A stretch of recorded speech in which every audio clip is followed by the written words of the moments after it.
Katie Books Productions presents Lennie Gray, an audio drama, written, produced, and narrated by Earl Sewell.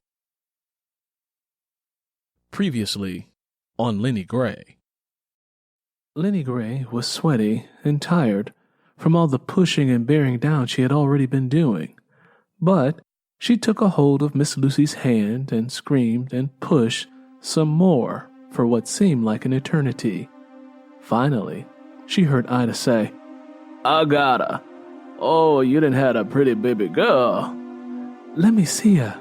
Lennie Gray reached for her baby after Ida and Lucy cleaned away the afterbirth and severed the umbilical cord. "What did you and Curly name her?" Ida asked. "I don't know yet. We ain't had a chance to talk about it none," Lennie Gray said, looking at her daughter for a long moment before offering one of her breasts for feeding. "Well, you'll get all cleaned up, and then I'll send one of the young girls for Curly," Ida said, caressing the side of the baby's face with her index finger. "I think I'll tell Curly I want to name her Mary, after his grandmother." "That's a nice name. You don't want to name her after your own mother, Janie Pearl?" Ida asked. "No, I want to name her Mary."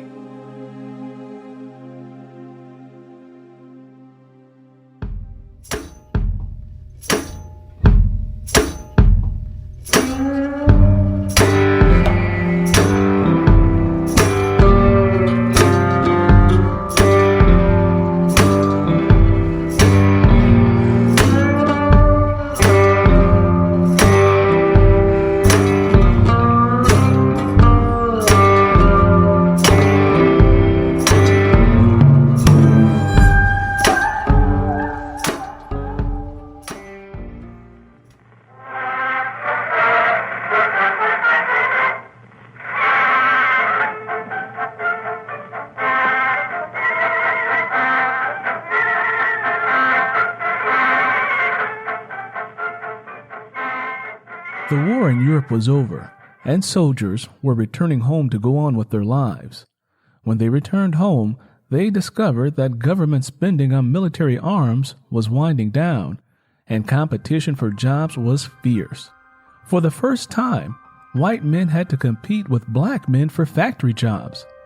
Anger over this turned into hostility, and black communities nationwide became the target of violence and frustration by angry white mobs. There were so many outbreaks of violence in the summer of 1919 that the newspapers called it the Bloody Summer.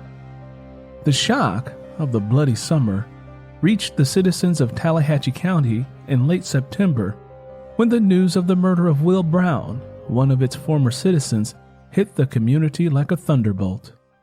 Everyone on the plantation gathered in front of his empty shanty to pay respects and mourn the loss of their friend. "I tried to tell him not to go to Omaha," said Floyd, a fair-skinned man with brown freckles and woolly hair. He placed a copy of a newspaper on the porch of Will's old shanty. The newspaper had a photo of Will's charred body laying on the ground strapped to a lamppost. His chest had been cracked open, his legs were no longer on his body, and his face had been burned beyond recognition. Surrounding him was a mob of white men, posing proudly for the camera and admiring the horror that they had given birth to. "Will just couldn't done what they say he did. He was such a gentle man and wouldn't hurt a fly. It don't make no sense that some white woman made up a lie about him raping her," remarked Mrs. Hanks. She was as thin as a blade of grass and standing with her twin daughters who were 4 years old. "I personally didn't know the man, but it's a damn shame what they did to him. People running out of the South to these big cities thinking ain't no harm gonna come to 'em. I say, the more people that's around, the bigger chance that something might happen to you," said Curly as he took a swig of moonshine. "I knew him from way back. He was a simple man. All he ever talked about was trying to do better for himself," remarked Ida, as she placed a pinch of tobacco in her mouth. He should have stayed right here in Mississippi and worked the fields. I knew something bad was going to happen to him. I just felt it in my spirit," said Floyd, accepting an offer to enjoy some of the moonshine that Tom and Curly had. "Yeah. Ain't nothing any of us can do. Seem like as soon as you try to do something in life will cut you down and keep its foot on your neck," said Tom, pausing and rubbing the back of his neck. He had surrendered to this line of thinking. That internal narrative, he told himself, was unbreakable, and one he had often shared with Curly. Once the sharecroppers on the plantation expressed their anger, heartbreak, and helplessness, they grew weary and grudgingly accepted their lot in life. They walked back to their shanties where misery, unavoidable suffering, and family were waiting for their return.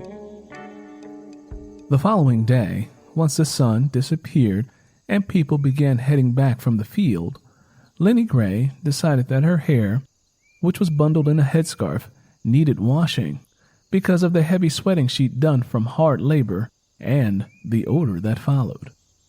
When she arrived at the shanty that she and Curly called home, she got a small bowl, filled it with water, and washed her hair. When she was done, she decided to sit on the front porch in a chair and braid her hair and oil her scalp with a small cylinder of petroleum jelly she'd borrowed from Ida. It was one of the few beauty luxuries that the women shared. Stepping onto the porch, she repositioned her chair so that she could sit. She unwrapped Mary, who was tied to her back in a sheet, and situated her so that she was face downward on her lap. She checked on Mary several times to make certain that she was doing well before she allowed herself to relax and begin the process of fixing her hair. Before long, Lennie Gray saw Tangy Mae coming down the road, wearing a faded and well-worn green dress with sweat rings under the armpits. Her feet were bare, and she was limping a little. A warm smile formed when Lennie spotted Tangy, who she longed to spend time with. When she arrived at Lennie Gray's shanty, she offered to help her with her hair. Lennie Gray tried not to accept the help because she knew Tangy was exhausted. But Tangy positioned herself behind Lennie Gray and began working. "You know, you have some real pretty hair, Lennie. It's so straight and long. I wish I had hair like yours." "I got it from my mother's people. They were from Louisiana, and you know that my mama was passing for white." Lennie Gray allowed herself to imagine what her mother's privileged life must have been like. "You never knew your mother, right?" said Tangy Mae, recalling the many times that she and Lennie Gray talked about their parents when they were growing up. "Nah, Tangy, I didn't. She died on me. I came into the world just as she was leaving it. I wish I had got a chance to know her." Lennie Gray sighed as she checked on Mary. She looked at Mary's hair and was thankful that it was the same grade as hers. "Ida cut some of Mary's hair and buried it under her and Tom's place and told me I should bury some of it under mine." Alarmed, Tangy Mae asked, "What'd she do that for?" "She say that if you take a baby's hair and bury it under the house, the child will always be around.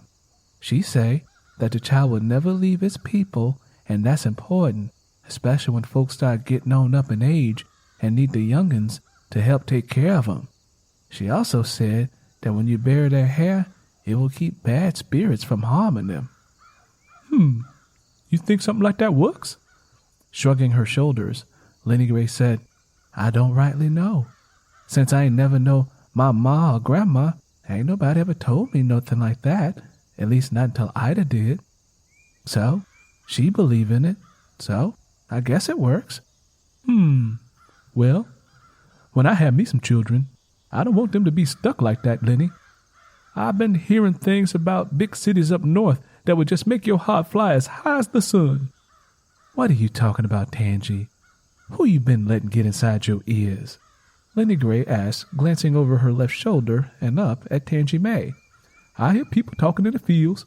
They got family up north and they get worried about good jobs and things like that." "Curly, Tom, and Ida say people be lying about that sort of stuff. Don't go get your head filled with a bunch of foolishness like I did. I ain't never seen or heard such a thing for black folks, and I ain't never met a black person from a big city. So, like Curly told me, it ain't real. Tangy Mae's heart and feelings fell out of her chest and into a dark hole. For a moment, she felt lower than a toad in a well because Lennie Gray's words snatched her dream from her. Tangy sniffled and tried to fight back her tears, but she couldn't. Teardrops fell from her cheeks and splashed onto Lennie Gray's bare shoulder. Pivoting in her seat, Lennie Gray turned to face Tangy Mae's brokenness. I didn't mean nothing by it, Tangy. I didn't mean to hurt you none. I don't know what I was doing. Pay my words no mind. Curly always telling me I talk too much. I just thought you would understand is all. I know you used to want to go to a big city, and I thought that you would think it was a good idea for me someday. I do, Tangy. It's just that, well, Curly did sort of beat that thing out of me, and I just can't tell what my dreams are no more because I'm so busy trying to make him happy. You understand what I'm trying to say, don't you, Tangy? Tangy Mae nodded her head as she continued to work on Lennie Gray's hair.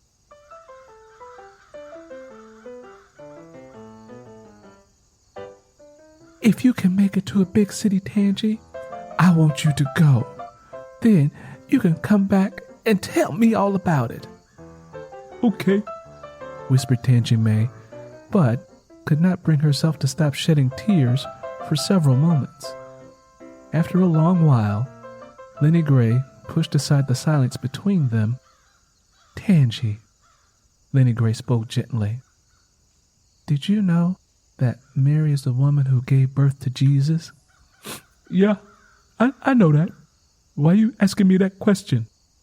Tangy Mae's voice trembled momentarily. Because before we came here, Tom and Curly were talking about the devil and how much he didn't help them more than Jesus. I figure with a holy name like Mary and the fact that I believe in Jesus, the devil think twice before trying to bring harm to my child. I knew that Curly was a little short on the uptake, but I didn't realize he went so deep as to play with the devil, Tangy Mae noted with judgment in her voice. I mean, you and I both done seen what happened back in Alabama when the evil was running the earth and killing folks. Don't make no sense to me to play with something like that. I know. It don't sound good to be married to a man that does stuff like that. But now, I ain't got no choice. But I figure like this. If he wants to do that, let him. But I ain't gonna let his foolishness cuss our child. Have you had the preacher baptize Mary yet? Tangy Mae asked, as she made a line with the comb down the center of Lennie Gray's head. She separated her hair into two sections, one on the right and one on the left. Her tears had stopped flowing, but left white salty lines as evidence of their liquescence and subsequent drought. Not yet. I plan on doing it this coming Sunday, Lennie Gray said, shifting Mary. Lennie Gray, what happened to them cars y'all left Alabama in and come here with? I've been meaning to ask you ever since I got here, but it keeps slipping my mind, Tangy Mae asked, and stopped momentarily to blow her nose. They took 'em, Lennie Gray said, watching Mary stir in her sleep. She looks so peaceful laying on me. She must know that I'm a good mother to her. Sometimes I imagine that had my mother lived, she would have taken care of me like this. It's hard trying to be a mother when I ain't never had a mama of my own to show me how to be one. Sometimes I feel like I'm stumbling and making mistakes and fear that I might break this poor little baby. Then, other times, I wonder if she'll be a good little girl who catches on to things quick. I don't want her to be slow or nothing like that. And Tangy, let me tell you, sometimes this little girl looks into my eyes and I swear she starts moving her lips like she's starting to try to talk. She ain't been here all that long, and she already got something to say. Then, there's your answer, Lennie. If she ready to talk before she know what words are, then she must be quick when it comes to learning things. Lennie Gray smiled. Look at her, Tangy Mae. Ain't she pretty? Yep, she is a pretty baby, but she was born into an ugly world. Tangy Mae sneezed. Lennie Gray immediately shielded Mary from her germs. You ain't coming down with that flu, is you? Oh, Tangy, please tell me you ain't got it. I done already lost my daddy to it, and I don't want to lose my child or you to it. Lennie Gray stood up and stepped away from Tangy Mae. Of course I ain't got that. If I had such a thing, you know I wouldn't come around here near you and the baby. Give me some credit for having some kind of sense, Lennie. I'm sorry. I just got scared, I guess. Lennie Gray relaxed and sat back down. I could understand that, Tangy Mae said, trying not to allow her face to give birth to bruised feelings. Once Lennie Gray was situated again, she continued to style her hair. Now, tell me, what happened to them cars? You didn't answer my question. I told you, they took 'em, Lennie Gray replied. Who? Who you think? Mr. Bettis took 'em? Tangy Mae asked. Yep, and Curly wasn't happy about that. He told me what happened the following morning after Mary was born. What'd he say? He said Tom went to see the boss man, Mr. Bettis. When he got there, Mr. Bettis asked Tom if he come here in a car. I guess news spread real fast around here if a Negro pull up in a car. Curly was so full of pride when he drove up in it. He said, I bet black folks ain't never seen other black folks driving in cars like these. Probably not, Tangy Mae agreed. I got here with my daddy by train, and we walked a long time before we found our way to this place. The way you come was probably the best way. It didn't draw too much attention to you. Lennie Gray once again repositioned Mary. Finish telling me what happened. Tom told Mr. Bettis the truth, that he had come here in a new car. Then Mr. Bettis say that it went against the natural order of things for a black man to have a car same as a white man. What Tom say to that? Tangy Mae asked. From what Curly told me, Mr. Bettis started asking a heap of questions about the cars and how he got money to put gas in them. Where did Tom get the money from? Tangy Mae asked. He took it. The money was in the Quinny's house. Tom say he was next of kin when he took it, and that the Quinny's was dead and didn't need the money or the cars. Oh. Tangy Mae let the word pass through her lips slowly as she came to understand what Tom had done.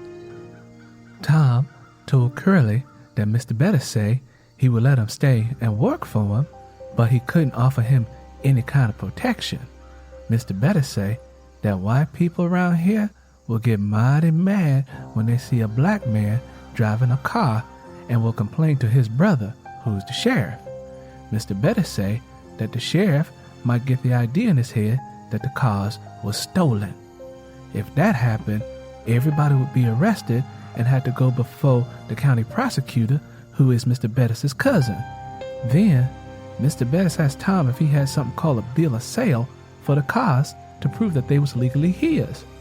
Tom didn't have no papers like that and told Mr. Bettis that he and his family would leave. Then, Mr. Bettis say that the sheriff might get the idea even stronger that the cars are stolen and chase him. If a high-speed chase happened, Tom and Curly would run out of gas and be arrested. And if that happened, they could end up on the chain gang or dead. Tom understood how important protection was and couldn't see any way out of what he had just walked into. He had protection from the Klan and the law through them Quinnies back in Alabama. So he told Mr. Bettis he could have the cars in return for protection and to stop asking questions about the bill of sale papers and to let things be. Then Mr. Bettis say the kind of protection he needed cost more than 2 cars. Mr. Bettis say that it would cost money. Tom didn't want to give Mr. Bettis the money for protection because he wanted to use it to sneak away and start over. So what Tom do? Tangy Mae asked. Curly told me that Tom had to give up the money and that if he didn't, we'd all be dead or in jail by now, and nobody would care. I think when Tom had to give up everything that was rightfully his by birthright, something inside of him broke, because he ain't been the same since, and he and Ida been trying to make the best of things. Tom couldn't even keep just a little bit of the money? Disappointment followed Tangy Mae's question. Tom kept some of it, but not much. It's all gone now, and we just sharecrop like everybody else. They've been making a little money making moonshine on the side, and got up enough money to get 2 stoves, so I don't have to cook over a campfire no more. For real? You was getting a new stove? Tangy Mae asked excitedly. It will be used and won't be nothing fancy, Lennie Gray professed. Anyway, the way I see it, Mr. Bettis is going to get all of the money back that he give us for working his place. We got to buy food and clothes and everything we need from the store Mr. Bettis owns. Mr. Bettis say there's a law that say color folks working his land got to buy all their goods from him and nobody else, said Lennie Gray, feeling a frown of defeat yanking at the corners of her mouth.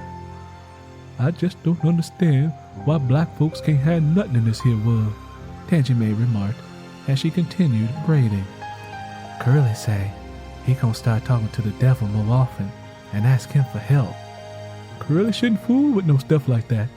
He's gonna cuss his generations, Tangy Mae said unapologetically. I know. That's why I pray day and night. I figure if he gonna call on the devil, I'll call on Jesus and make it an even fight. Well, you better pray for some angels to help out, because the devil fights dirty. Just look at how he did back in Alabama. He took plenty of souls, Tangy Mae said, noticing the sound of Lennie Gray sniffling. Is you okay, Lennie? I'll be all right. I get a little upset with Curly sometimes is all, and we working so hard for nothing. Lennie Gray filled her cheeks with air and then exhaled slowly. I think maybe you should take a break from working in the fields, Tangy Mae suggested. If I don't help Curly out in the field, we're gonna starve. It ain't like it was here in Alabama like it was in Mississippi. Everybody gotta work. Tom told me one day that Mr. Bettis is the kind of man who would make a newborn baby work if he could. Yeah, that's how it was for me. I started working in the fields as soon as I was old enough to carry a sack. Tangy Mae swept her bare foot across a plank to remove a clump of dirt that had attached itself to the ball of her foot. Bottom of my foot itching. I must be going someplace new, said Tangy Mae, speaking her superstitious belief out loud. You're not going nowhere. You just needs to wash your dirty feet, Lennie Gray and Tangy Mae laughed. My feet ain't all that dirty, Tangy Mae responded playfully. Pausing for a moment, she asked, how Curly like being a daddy? Just fine, I suppose. He don't hold the baby much. Say he's scared he might make a mistake with her because she's so small. He say he'll wait till she gets bigger to play with her more. He needs to start learning how to handle a little baby like Mary. Suppose you take sick. What's he going to do then? Tangy Mae asked. Look at me and ask me when I plan on getting any better. Lennie Gray chuckled, but knew that what she had said was the whole truth. How you like your new place? Tangy Mae asked. Ain't much to it. It's small, but Curly say he gonna build us a bigger place once he locates some government property to buy. I don't see how he's going to do that with no money, but I don't fuss at him because I don't like the way he look at me when I ask questions. Seem like whenever I try to talk with some sense, he take it so personal. And thinks that I'm trying to make him feel bad like he ain't doing all that he can. You sound like living with Curly ain't all that easy. Tangy Mae began working on another braid. It ain't, Tangy. I try to be mindful of his ways, but he don't seem like he cares much about what I think or how I feel. Sometimes he has my mind going every which way with confusion. I think as long as you do the best that you can, everything will turn out just fine, Tangy Mae said as she finished braiding Lennie Gray's hair. She sat down on the floor beside Lennie Gray and looked out into the darkness of the night. Keep praying, Lennie. Ask God to help you, Tangy Mae remarked as she brought her knees to her chest. I will. You want to hold the baby for a little while? Sure. Tangy Mae stood up and carefully took Mary out of Lennie Gray's arms. Have a seat. I need to move around because my back don't feel so good when I sit for a long time. Tangy Mae sat down and looked at Mary curiously.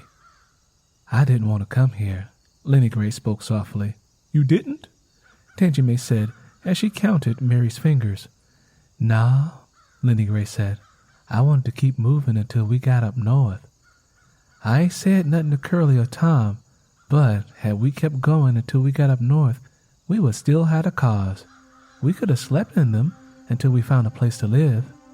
I would have done that, and I would have made that work. I would be scared to do driving like that, Tangy Mae admitted. I'm scared all the time now, Tangy Mae. Being scared ain't nothing new to me. Lennie Gray sighed as she touched her hair. Well, ain't nothing you can do about that now. You just gotta dig your heels in and carry your part of the load and take a little time for yourself every now and again, Tangy Mae said as she began to hum a spiritual tune. You know something, Tangy Mae? You seem like you done matured a little bit since you left Alabama. You think so? She smiled. Her teeth were yellow and her gums were red with inflammation, but she displayed them proudly. You sound like you have. Probably because I'm holding Mary. Maybe some of her smarts done already rubbed off on me, just that quick. I wish I could do more for her, Tangy. I really wish I could. I know that life ain't gonna treat her good, and it ain't gonna treat none of us any good, really, when I think about it. I keep asking God, the moon, the stars, and everything I could think of why it's got to be this way. But I ain't got no answer yet.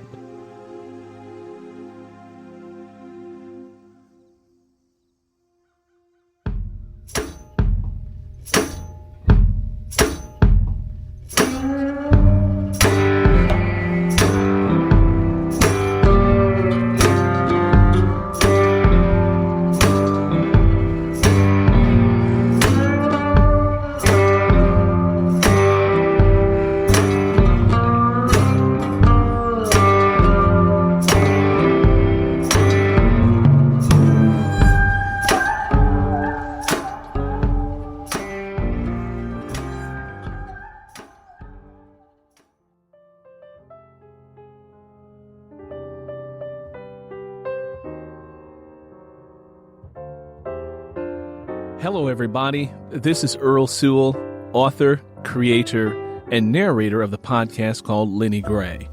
I wanted to take a moment to come back and give you an update on the number of countries or people in countries around the world who are tuning into this podcast. I wanted to take a moment to thank each of you individually by calling out your country name. And here they are in no particular order. The U.S., Canada, Panama, Colombia, South America, Argentina, South America, Brazil, South America, Iceland, Spain, France, England, the Netherlands, Morocco, Italy, Greece, Hungary, Turkey, Iran, Russia, Bulgaria, Pakistan, the United Arab Emirates, Kenya, Zambia, South Africa, Nigeria, India, Thailand, Indonesia, the Philippines, Australia, New Zealand, Laos, Japan, and Sweden. Thank you all for tuning into the show. I hope that you're enjoying it. Also, you can help support the show by spreading the word about it. Please feel free to share this podcast with friends. Also, make sure to leave a rating and review wherever you listen to podcasts. Until next time, from my mouth to your ears, happy listening. All the best, Earl Sewell.